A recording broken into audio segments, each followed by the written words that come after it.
Nous avons eu connaissance de l'EMAS grâce à une collègue qui est arrivée l'année dernière et qui avait déjà travaillé avec eux dans son ancienne école.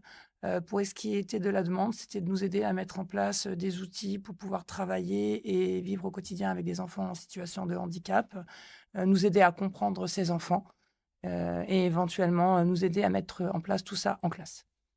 Notre demande était de pouvoir faire vivre le lab inclusif dans lequel on se trouve, mais on l'a rendu mobile. C'est-à-dire qu'avec les masses, on avait une très grande envie de le faire voyager pour offrir sa découverte au plus de gens possible.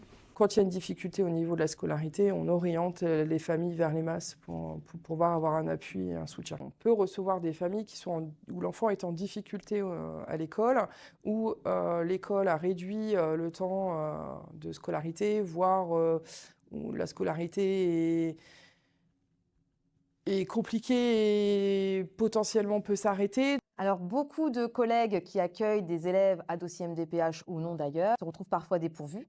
Et j'ai eu écho de l'EMAS, donc je les ai interpellés et c'est comme ça que j'ai fait connaissance avec la structure. Et depuis, j'invite les collègues à interpeller, à faire des saisines de l'EMAS.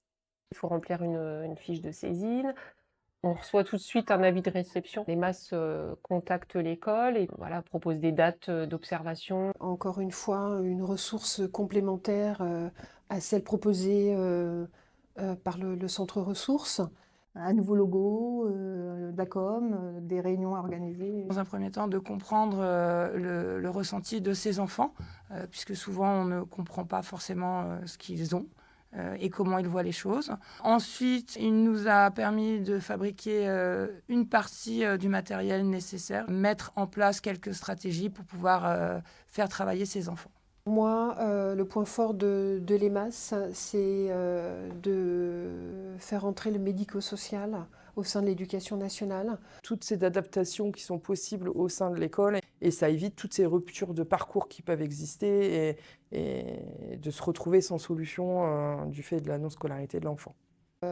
Faire en sorte qu'il y ait moins de clivage entre le sanitaire et le médico-social et l'éducation nationale, de faire en sorte qu'il puisse y avoir des choses transverses comme ça. Je forme, accompagne les enseignants en dehors de la classe et eux peuvent aller dans les classes auprès des enseignants et des enfants.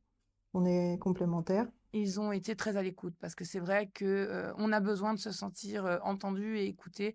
Et ils ont vraiment pris le temps de nous expliquer et de nous montrer les choses avec du matériel qu'ils ont amené à l'école.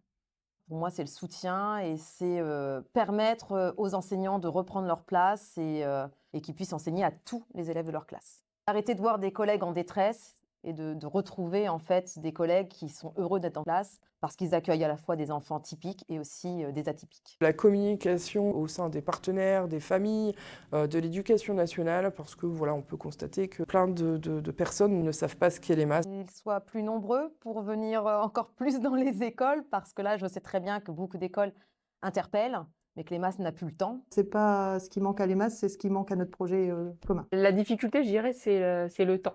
Voir si les ATSEM pouvaient être formés par eux aussi. Et un dernier point, ce serait de voir si on ne pouvait pas mettre ces formations à un autre moment que le midi. Équipe de choc, partenariat de choc. Continuer ces échanges. Ça aide beaucoup de familles et d'enfants surtout, et d'enseignants, hein, du coup, par la force des choses. Et donc continuer et développer au maximum le dispositif. Nous les remercions d'être venus parce que vraiment, ils ont été d'une grande aide et ils nous ont permis d'avancer dans nos pratiques professionnelles.